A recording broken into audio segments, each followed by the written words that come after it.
버스트 엘버트 엘 바라바시의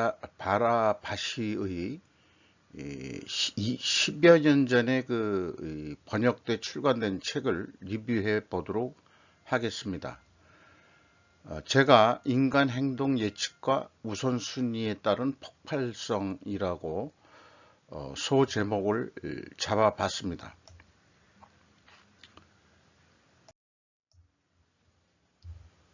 우리가 인간의 행동을 예측할 수 있는 것일까?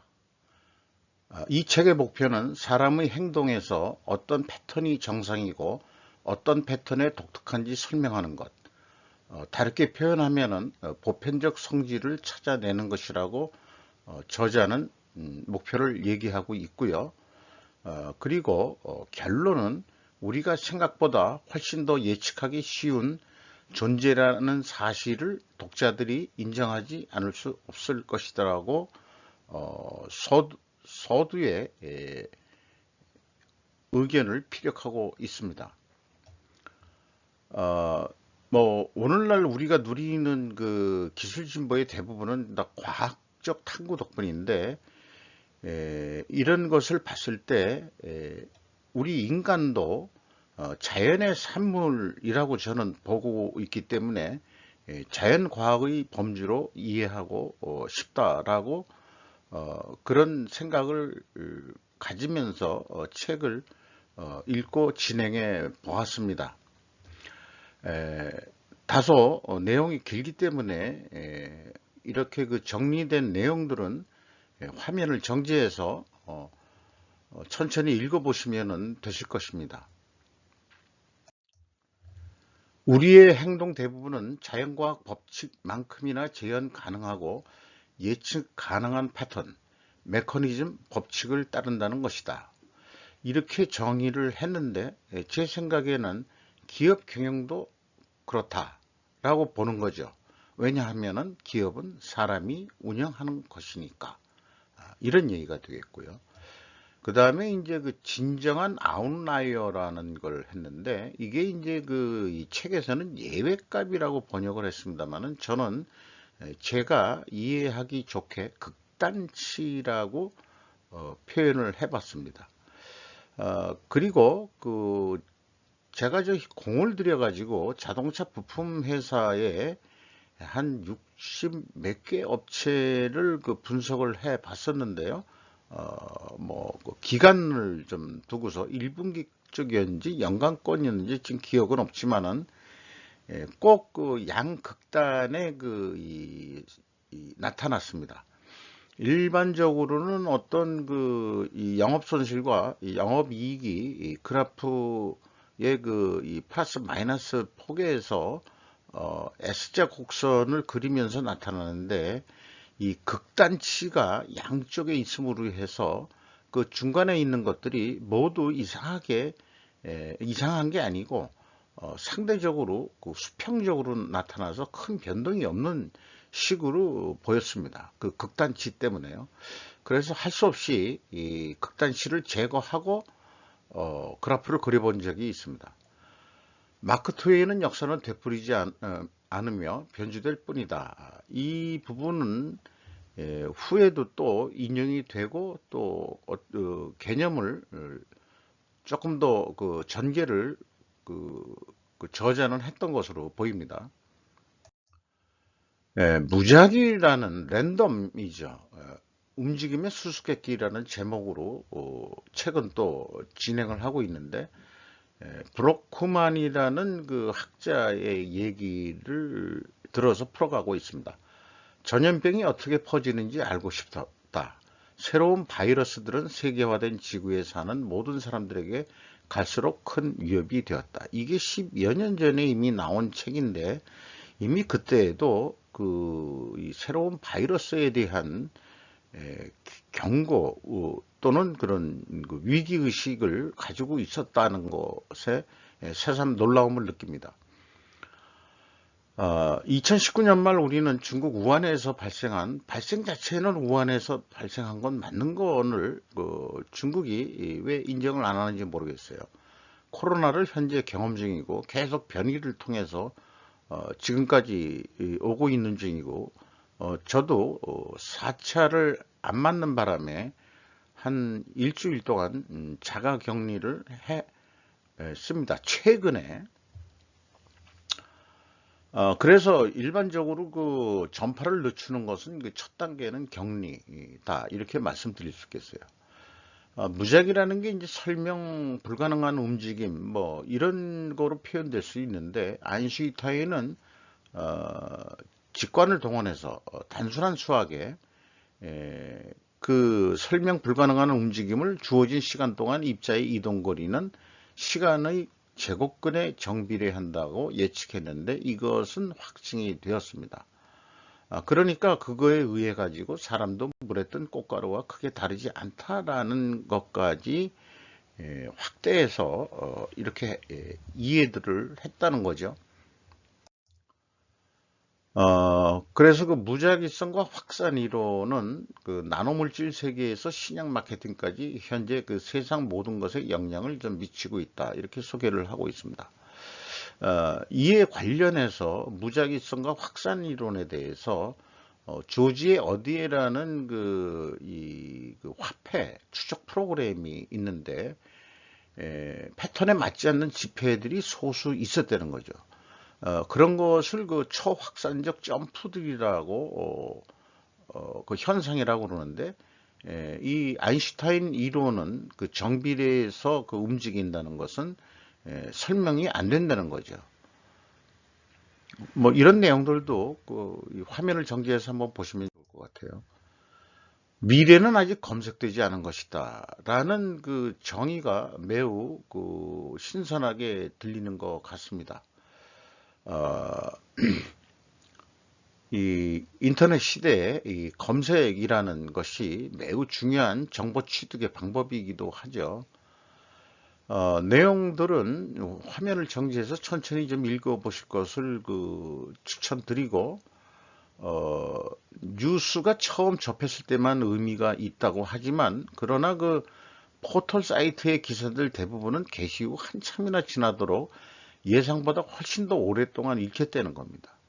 그렇다면 왜 사람들은 오래된 뉴스에 관심을 가질까라는 이 저자는 질문을 던졌는데, 제 개인적인 생각은 사람들이 대부분은 스스로 그 능동태가 아니고 수동태가 많아서 그런 거 아닐까, 이런 생각을 저는 해봤어요.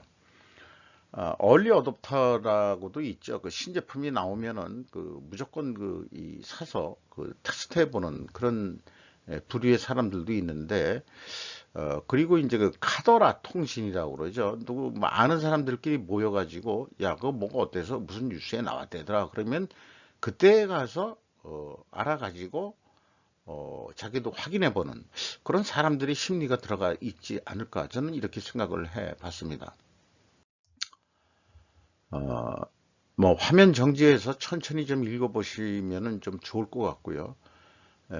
굵은 글씨들 중심으로 좀 말씀을 드려볼까 합니다. 무작위적인 현상이다라는 가설, 그리고 시간이 지날수록 지수법칙에 따라 감소할 것으로 예측을 했다. 이런 내용인데요. 이게 이제 프레드릭 소디라는 사람과 어니스트 러더포드라는 두 분의 학자가 발견했다는 거죠. 이 토륨 원자가 자발적으로 라듐으로 스스로 변화했다 그런 얘기죠. 이제 이런 무작위적인 현상이라는 가설을 세웠고, 그리고 시간이 지날수록 지수 법칙에 따라 감소할 것으로 예측을 했다. 이 대목에서 이 지수 법칙이라는 용어가 나왔는데, 제가 요즘 생각하는 이 사고 방식은 예측을 하는 데는 이제 선형 함수로 뭐 산식이라고 얘기해도 될 거고요. 그러나 이제 현실은 비선형으로 좀 변하기 때문에 이 비선형 함수라는 게 뭘까? 이거에 대해서 관심이 있고, 그래서 현실적으로 나름대로 연간 매출 실적을 예측할 때 비선형 함수를 좀 제가 스스로 생각한 어떤 그 산식을 넣어서 지금 분석은 또 하고 있습니다. 예측을 하고 있습니다. 에, 이론이란 게 단순하기 때문에 아름답다. 이런 표현도 아주 동의를 합니다. 오직 하나의 변수만을 그 가정하기 때문에 그렇다. 그런 얘기죠.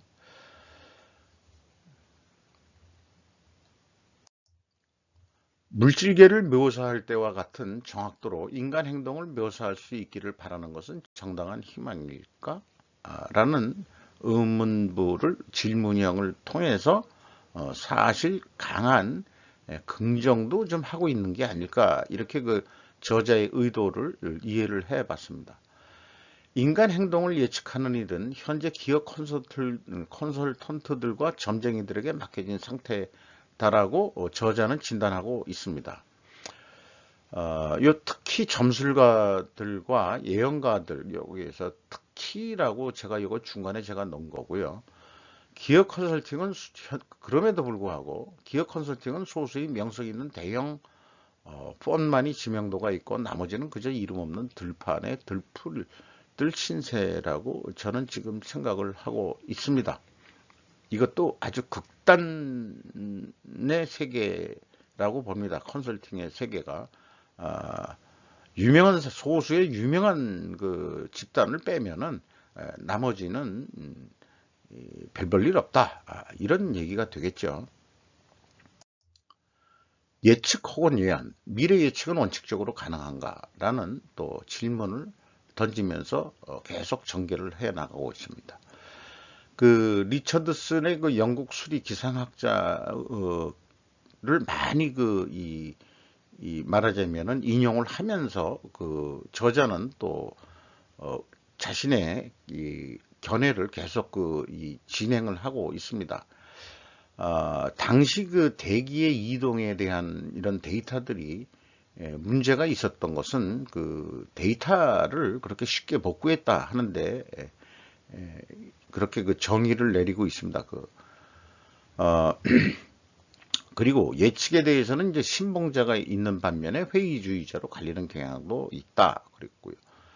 그런데 이제 제가 이 제약이론 경영 편집증 환자입니다만은 제약이론은 예측을 잘 하지 않습니다. 내일은 오늘만큼 팔릴 것이다. 밖에는 예측을 하지 않습니다. 먼 미래는 버퍼라는 그거 기능을 통해 가지고 현실에 적응해 나가고 있습니다. 그 전미부동산협회 그 예측이 다 틀렸다는 것을 얘기하는 거고요. 그렇지만은 문제가 어렵다고 해서 해결 가능한 것은 아니다라고 얘기했는데 제약이론 경영에서는 내재된 단순성을 찾아야 된다. 이것은 또 뉴턴경이 말한 것으로도 저는 이해를 하고 있습니다.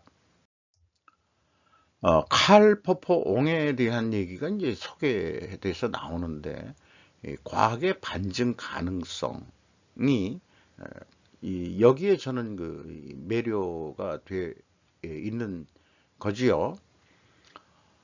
그래서 그 칼 포퍼는 그 예측하지 말라 이런 거를 주장했다는 거를 이제 소개를 하고 있는 거고요. 역사는 반복적이지 않다. 왜 그러냐 그러면은 그 사람의 동기와 욕구도 반복적이지 않고 사람은 언제나 더 나은 미래를 위하고 추구하기 때문에 그렇다 그런 얘기죠. 여기에는 저는 동의하는 입장인데 의외로 반대로 인간은 절대 이 속성과 그 본질 또는 본능을 변하지 않는다라는 의견도 팽배합니다. 진화라는 게 이 위에 있는 내용들이 그 진화적인 견해라고 표현하면은 진화는 그런 게 아니다. 진화라고 번역이 돼서 그런 거지. 이 사실은 이 살아남았다는 뜻이 진화다. 이렇게 이제 그 정의를 내리는 그런 주장하는 사람들도 있는 것입니다. 그런데 그 양자역학이 이제 매우 현실적으로 뜨고 있는데 예측은 하지 않고 확률말을 말해줄 것이다. 말해줄 뿐이다라고 정의를 또 내리고 있습니다. 어째서 인간의 행동의 가장 단순한 패턴조차도 예측하지 못할까? 경제는 물론이고 여행이나 웹브라우징 패턴조차도 말이다. 아, 인간의 행동이 그 예측 가능하다는 방향으로 주제를 쭉 물고 가면서 계속 예, 자기도 그 반문을 하고 그러고 있는 거죠. 그러면서 이제 확신을 얻어가는 그런 그 이 전개를 그 최근 해나가고 있는 것입니다. 그 이제 이 대목에서 이제 그 푸아송이 나오는데 개인의 예측 불가능성을 무작위성과 등치시켰다. 푸아송이 이렇게 소개하고 있습니다. 근데 이 대목에서 그 원서의 그 단어는 모르겠지만은 이 등치로 번역한 것은 동치로 그 해야 더 적절하지 않을까 생각이 됩니다. 이게 이제 그 논리에서 좀 쓰는 용어고 등치라는 것도 뭐 논리에서 쓰는 번역을 뭐 똑같은 의미를 쓰고 있는지 모르지만은 이게 이거를 그 등치시켰다 그러는 게 아니고 같은 그 가치로서 예측 불가능성을 무작위성이 와 같은 거 아니냐. 이렇게 그냥 가정을 해버리는 거죠. 더 적절하지 않을까 저는 그렇게 생각합니다. 그렇게 되면은 예측 불가능이 무작위성이라고 한다면은 아까처럼 무작위성도 발생이 되면은 예측이 가능하다. 이런 쪽으로 된다는 거죠. 거기에는 뭔가 숨겨진 질서가 있다는 뜻일 때가 많다. 이런 얘기죠. 배심원제에 대한 얘기를 하면서 그 배심원에 그 사람이 많은 것은 사람이 그 어떤 그 오판이나 그런 거를 줄이기 위해서 그런 건데 사실상 그 법적 정치적 논리에 휘둘려 왔지 과학적 진화는 아니다. 배심제는 이렇게 또 소개를 하고 있습니다.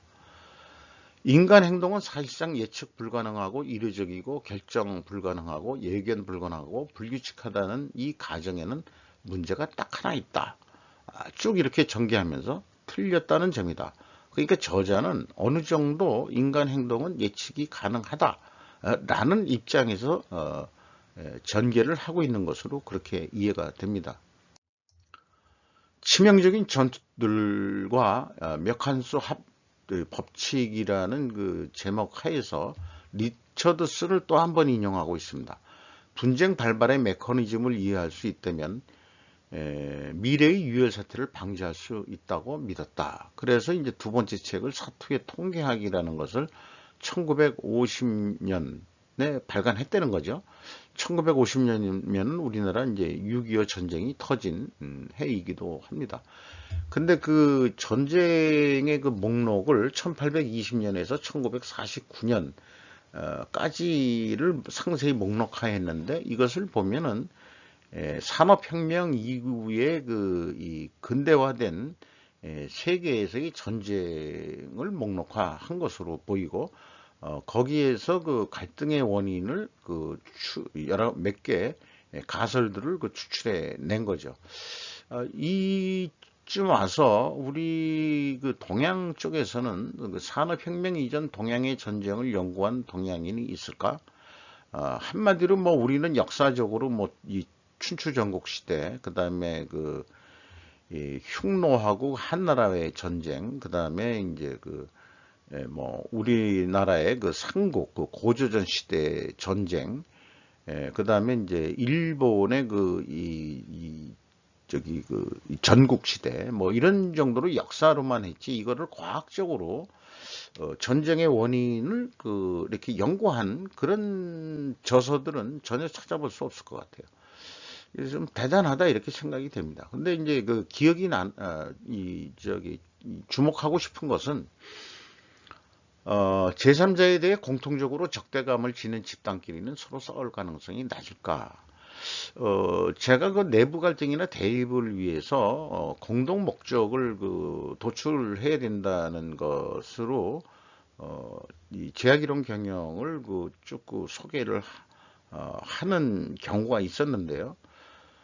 최근 편집자의 생각이 이제 틀린 것 같기도 하다라는 또 느낌도 받습니다. 왜 그러냐면 공덕을 정의라고 분명히 얘기를 해놓고도 내부적으로 싸움을 그치지 않는다면 어떡할 거냐 이게. 계속 내부적으로는 그 분열이 일어나고 혼란이 일어나는 그 국내 상황을 만들어내는 요즘에 우리나라 꼴일 겁니다. 근데 분명히 여야나 공통의 그 목적, 공통의 적은 그것도 서로 틀린 것 같은 것 같다 이거죠. 저는 공통의 적을 이제는 주적을 중국이라고 크게 정의를 내려야 된다고 저는 생각하는 부류입니다. 북한은 2차적인 주적입니다. 이렇게 생각을 하고 있습니다. 근데 이 리처드슨의 결론은 전쟁이나 전투는 그저 무작위적인 사건이었다는 결론을 내고 맙니다. 그렇다면은 현재 우리가 경험하고 있는 우크라이나 러시아 전쟁 발발로 해가지고 이 전 세계 경제에 미치는 인플레이션 시대, 여러 가지 그 국제 기초 원자재 가격의 급등, 또 곡물 가격의 상승, 그 다음에 뭐 또 유가의 상승, 천연가스 특히 러시아의 또 그 무기죠, 그 천연가스가 일반 그 이 석유는 좀 내려갔다고 하지만은 그런 등등의 영향을 보면은 우크라이나 러시아 전쟁이 과연 그 무작위적인 전투냐, 전쟁이냐? 여기에는 참 동의하기가 어려울 것 같아요. 그러나 이제 리차드슨의 연구는 그저 무작위적인 사건이었다라고 결론을 내고 있습니다. 이쯤에서 이 정도 진행을 하다 보니까 Never Say I Know라는 것으로 우리의 그 지식의 그 섬이 계속 늘어날수록 우리가 그 이 무지, 이그노랜스의 바다는 더 커진다는 거죠. 그러니까 알면 알수록 모르는 것이 많아진다 하는 느낌을 지울 수가 없습니다. 참 겸손한 과학적인 접근 방법이라고 생각합니다. 존 아치볼드 휠러라고 1911년에서 2008년에 타계한 미국 이런 물리학자의 이 비유였습니다. 알면 알수록 무지의 바다는 더 넓어짐을 느낀다. 저도 마찬가지입니다. 뭐 요거는 좀 이 화면 정지해서 이것도 좀 읽어 보시면 좋을 것 같고요. 이 전쟁으로 통해 가지고 1, 2차 대전 빼고 100만 명 이상의 전쟁을 6개를 추출했는데 태평천국의 난, 그 다음에 스페인 내전, 제1차 국공내전, 여기 중국 국공내전 같은 거고요. 파라과이 전쟁이라는 건 저는 처음 들어봅니다만 이것도 대단히 오랜 기간 동안 있었던 것 같습니다. 미국 남북 전쟁이 있고 볼셰비키 혁명 후의 소요 사태. 네. 요게 이제 그 산업화 이후죠. 뭐 일본의 그 춘추 전국 시대 이런 거하고는 약간 거리가 좀 멀어지는 거죠. 전국 시대하고. 여기에서 나온 결론은 더 적을수록 더 크다는 거죠. 근데 이러한 그 개념은 19세기 경제학자 빌 프레도 파레토 법칙하고 뭐 같은 개념이 된다 이거죠. 리처드슨과 파레토는 각각 전쟁과 소득이 이른바 몇 함수 법칙에 따른다는 것을 발견했다는 겁니다.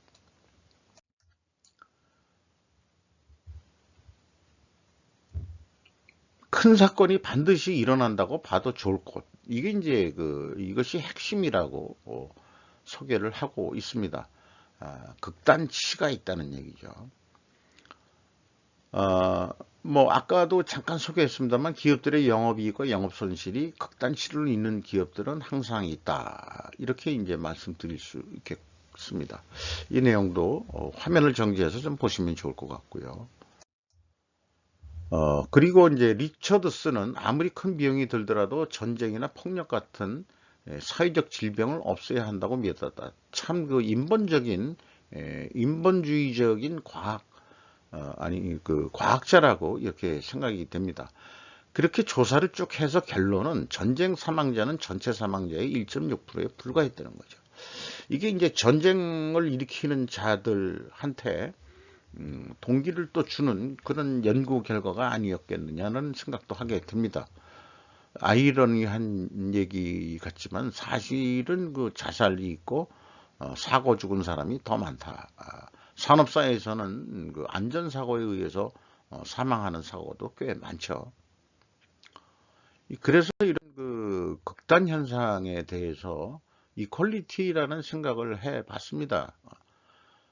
가뭄과 홍수, 저출산과 이제 아직 이 생각을 못한 그런 부분인데, 현재 그 자연 현상은 가뭄과 홍수가 양극단화에 대해서 나타나고 있습니다.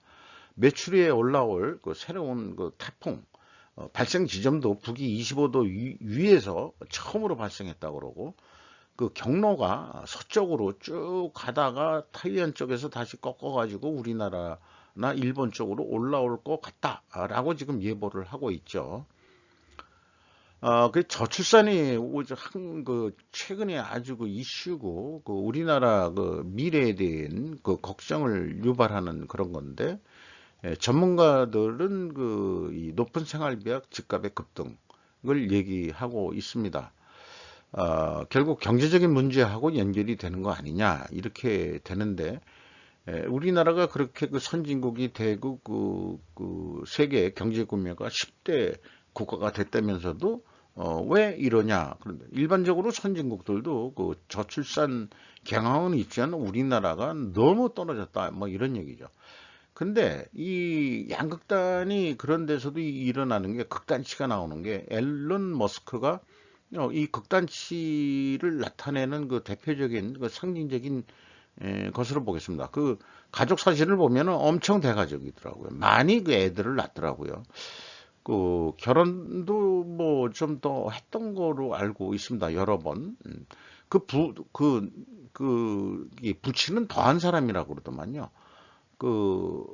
이 부친이 한 얘기죠. 종족 번식을 위해서 산다고 했습니다. 그래서 우측을 아직 저는 정의를 내리지 못했습니다. 후보군으로 생각하는 게 이 장기 휴전 상태. 이게 왜 이렇게 생각했냐 그러면은 저희가 이 전후 세대인데, 베이비 붐 세대보다는 제가 좀 빠르긴 약간 빠릅니다만은, 좀 그 전쟁이 일어나고 그다음에 그런 상황에서는 출산율이 그 후에 많이 높아지더라고요. 그러니까 지금 장기 휴전 상태라서 그런 거 아닌가, 그런 생각도 해봤고, 그리고 경제적 신분 계급 사회가 돼서 그런 거 아닌가. 이 조선시대는 이제 신분 계급 사회였는데 양반과 쌍놈 뭐 이런 식으로 우리가 많이 얘기를 했죠. 근데 이제는 경제적인 신분 계급 사회, 또 이 그 경제적인 거에는 이제 권력을 잡은 층 또 포함해서 하는 얘기가 되겠습니다. 그리고 이제 그 농촌 사회, 농업 시대가 없어지고 산업 사대가 되면서 사실상 그 지역 공동체가 무너지면서 대가족제가 핵가족화 되면서 더더욱 핵가족이 됐다 그러는데, 핵 밑으로는 이제 에, 어떻게 돼요? 원자가 되나요? 무슨 이런 식이 뭐 이런 식을 좀 해봤는데, 아직 뭐 뚜렷하게 이퀄리티에 대한 이런 그 양극단이 과연 뭘까는 아직 생각을 계속 하고 있고, 요거를 좀 생각해 낼 수 있다면은 결국은 그 뭔가 인간의 세상이니까, 인간 행동을 예측하는 것이니까 어떤 해결책을 도출하는데 좀 도움이 될 수 있지 않을까, 그런 거창한 생각을 지금 하고 있는 중입니다. 개인적으로 저 전문가는 아닙니다만은, 이게 어떤 분들도 이거를 좀 같이 그 고민해보는 그런 기회가 됐으면 좋겠어요. 극단치라는 것 때문에 이런 데까지 이 생각을 좀 넓혀봤습니다. 폭발성의 기원이 우선순위라고 얘기를 하고 있습니다. 뭐 효율성의 집착이라는 내용 뭐 이렇게 있고요. 요거는 이제 화면을 정지해서 한번 보시면 좋을 것 같습니다. 우선순위에 대해선 제약이론은 제약이 우선순위가 된다 라고 저는 말씀드릴 수 있겠습니다. 이것도 내용을 좀 천천히 읽어보시면 좋을 것 같아요. 그런데 이게 저자가 이렇게 쓴 표현, 우선순위는 생산성을 북돋우는 능력이 있지만 치러야 할 대가가 있다. 가장 큰 부작용은 줄이 늘어지는 현상이다. 이 현상은 무언가가 부족한 상황에서는 늘 등장하게 되어 있다. 라고 표현했는데 이것을 경영적인 용어들로 풀어면은 제공이 증가한다는 것과 같다 이거죠. 그 우선순위가 결정돼서 돌아가는데 무엇과 부족한 상황이라는 게 제약 공정일 것이라고 저는 그렇게 해석을 하고 이해를 합니다. 시간은 가장 귀중한 재생 불가능한 자원이다. 일단 우선순위가 결정되면 몇 함수 법칙과 폭발성이 필연적으로 등장한다. 그러니까 폭발성의 원인이 우선순위를 인간이 결정하기 때문에 그렇다라고 인간 행동을 예측하는데 이렇게 이 원인을 저자는 찾고 있습니다. 그리고 이제 지연되는 사건들이 그러니까 이제 제공이 늘어나는 거, 지연되는 사건, 병원에서 대기하는 사람들이 엄청 많아지는 거 못지않게 결정적인 역할이 또 극단치라는 거죠. 수식률과 응답률이라는 게 이제 아인슈타인과 이 칼루자라는 학자의 서신 교환에 대한 그것을 통해서 수식률과 응답률에 대한 소개를 하고 있습니다.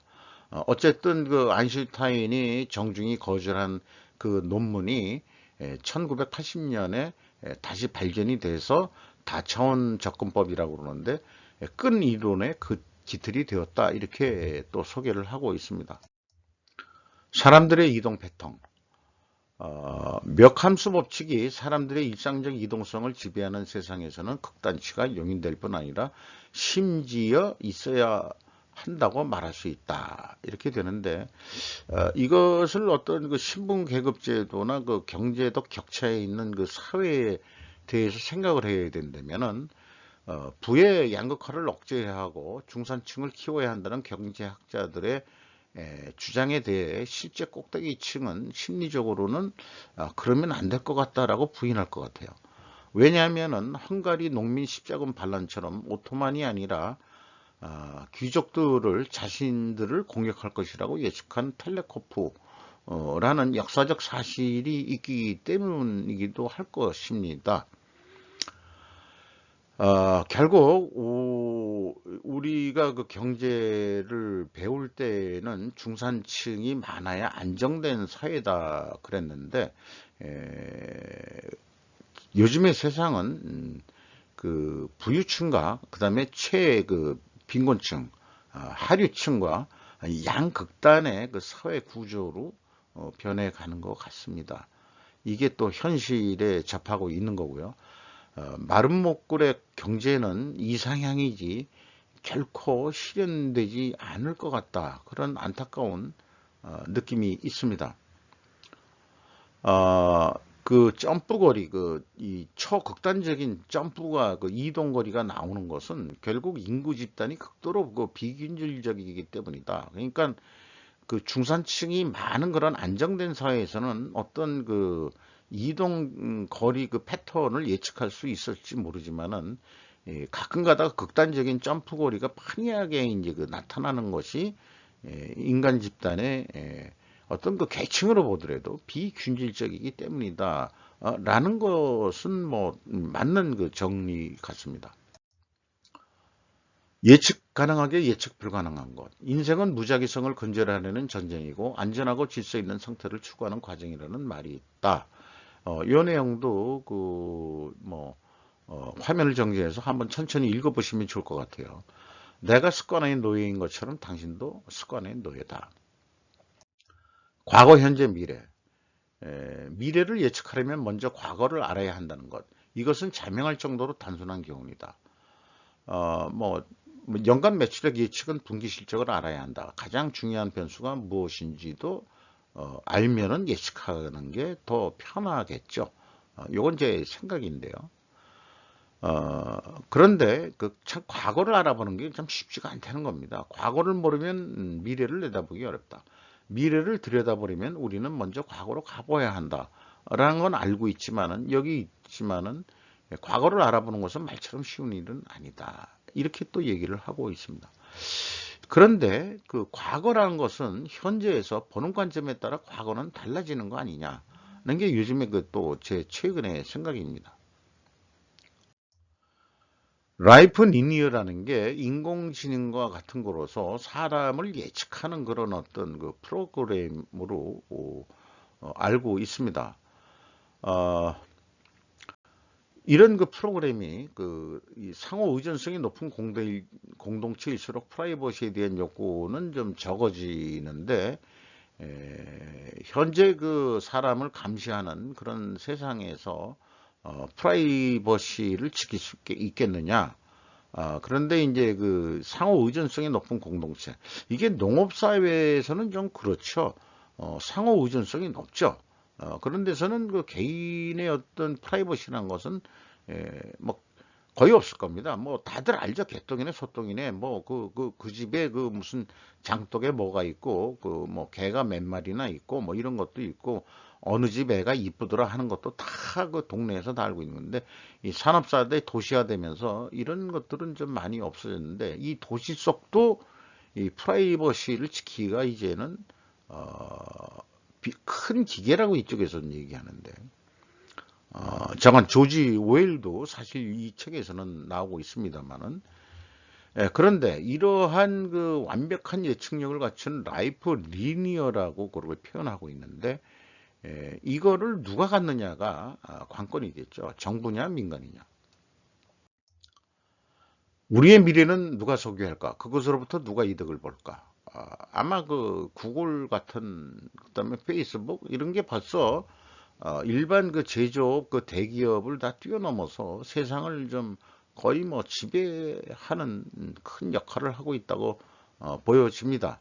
미국은 민간이 가지고 있다고 그러지만은 사실 그들이 진짜 민간인인지 저는 잘 모르겠어요. 미국 사람들의 인식은 기업은 선하고 정부는 나쁘다. 그래서 이제 민간을 많이 그 얘기를 하고 있죠. 근데 유럽 사람들은 정반대로 정부는 선하고 개인 기업들은 모두 악당이다. 이렇게 이제 인식을 하고 있답니다. 그래서 약간 좀 사회주의 그 성격이 들어간 자본주의 체제의 그 기업들을 운영을 하고 있죠. 독일 또한 그렇습니다. 최근에 한국 정부는 어설프다고 정의를 한다면, 기업은 그 민노총에 의하면 노동 착취만 할 뿐이다. 요게 이렇게 정리를 하고 싶네요. 이 수준을 좀 못 벗어난 것 같다. 이런 생각입니다. 어, 자관, 이런 현대 사회에서 그냥 제 자신을 그냥 네이키드하게 빨가벗고 보여줘라. 뭐 그런 게 맞는 것 같기도 해요. 제가 이 방송을 하면서 점잖 뭐 떨고 시키지도 않고 또 제 있는 그대로 뭐 이렇게 그 내보내고 있는 것도 여기에 일부는 조금 공감을 하고 있기 때문에 그런 것도 있지 않을까 생각합니다. 근데 아픈 곳에서는 우선순위가 있을 수 없다. 그렇게 얘기하는 거고요. 요것도 이제 좀 한번 읽어보시면은 좋을 것 같아요. 화면을 정지해서. 어, 우리는 모두 한편으로는 폭발적이면서 다른 한편은 몹시 규칙적이다. 자, 뭐 양극단에 있는 거죠. 이렇게 이제 그 결론을 맺어가고 있는 것 같습니다. 무작위적이지만 더 깊은 곳에서는 예측할 수 있지 않을까 그런 거죠. 그래서 인공지능이 나오고 사람의 행동을 예측해서 결국 빅브라더가 통제하는 그런 사회가 되는데 여기 이 책은 결국은 일조하게 되는 게 아닌가 그런 생각도 있고요. 잘 판단하기는 어렵습니다만은 무작위적 현상 대 예측 가능한 현상. 이렇게 요거가 이제 폭발적과 규칙적을 무작위 현상, 예측 가능한 현상으로 갔다가 또 그 연결이 되겠습니다. 상업적 이해관계의 자극을 받아서 예측 도구들이 지속적으로 개선되는 그런 시대가 또 미래 세대는 또 오고 있고 지금도 이미 와 있는지도 모르죠. 중국 같은 그 감시 체제 하에서는 뭐 미국도 좀 그렇지 않을까? 그거는 이제 이 자본주의나 공산주의를 불문하고 어떤 그 감시 체제 또는 그것을 예측 도구라고 이렇게 그 과학적인 용어로 쓰고 있습니다만은, 어, 우리는 이제 결론 부분이 왔습니다. 좀 다소 길고 있습니다만 빨리 해보려고 노력을 했고요. 우리는 자신의 우선순위에 따라서 다음 행보를 결정하고, 그럼으로써 우리의 행복까지 결정해버리는 변덕스러운 지도자들에게 영원히 매여 있어야 할까라는 이 강한 그 저항 정신을 보이면서 저자는 끝을 맺고 있습니다. 전 정권에 제가 경험한 것은 씁쓸한 건데요. 문재인 정권에 의해서 원하지 않은 종북 정권을 경험했습니다. 말은 남북 종전선언, 즉 평화협정이다. 그렇게 얘기했지만 많이들 얘기하시듯이, 그런데 평화라는 것은 힘이 있을 때나 가능한 것이지 우리가 힘이 없는데 평화는 불가능한 것이다. 결국 한마디로 우리가 무력이나 북한이 원자탄을 개발하고 있는데 거기에 그것을 막을 수 있는 그런 것 없이 무조건 평화라는 것은 젖먹이 어린애 같은 수준이었다. 아마추어 정권이었다. 이렇게 그 정의를 내릴 수밖에 없을 것 같습니다. 남북 통일과 경제 성장의 우선순위가 상충하면은 본의 아니게 국방의 정권이 군부에 넘어갈까? 그러니까 내부의 혼란이 일어난다고 한다면은 여야가 군사 쿠데타가 다시 한번 일어나지 않으려는 법도 없다 이거예요. 하나회 같은 게 다 그 제거됐다고 하지만 말이죠. 그 김영삼 정부 때 하나회 같은 거는 다 이제 제거돼 가지고 군부가 이제는 어떤 정치 권력에 끼어들 소지는 절대 없다라고 얘기하지만 모르는 겁니다. 쿠데타가 일어났다 났었던 나라에서는 그러니까 싸움질들을 하지 말고 국가 미래를 위해서 좀 그 지도자들이 좀 정신 좀 차려야 되지 않겠느냐 이렇게 생각을 합니다. 리처드슨의 꿈이 현실이 되어 지식 추구를 통해 사회의 우선순위를 현명하게 정할 수 있기를 바란다. 왜냐? 우선순위를 그 잘못 정하게 되면은 폭발성이 일어난다는 거기 때문에 과학적으로 그게 증명이 됐기 때문에 우선순위를 현명하게 정할 수 있기를 바란다는 것으로 저자는 끝을 맺고 있습니다. 지식 추구를 통해서. 근데 그 지식 추구를 하면 할수록 또 무지의 바다는 더 넓어진다는 거니까 참으로 과학을 하는 과학 정신이 참 좋습니다만은 계속해서 우리가 배워야 될 것은 끝이 없다. 그리고 과학적 정신은 계속 그 현실을 도전하고 또 노력하고 또 인간이 어떻게 살아야 될지를 계속 과학적인 힘으로써 해결해 나가야 되는 것이 미래에 이렇게 진행해야 될, 펼쳐져야 될 그런 무대가 아닐까 이런 생각을 하면서 책 리뷰를 마치고 제 자신의 어떤 리마인드 또는 또 제 자신의 지식 습득을 위한 시간을 가져봤습니다.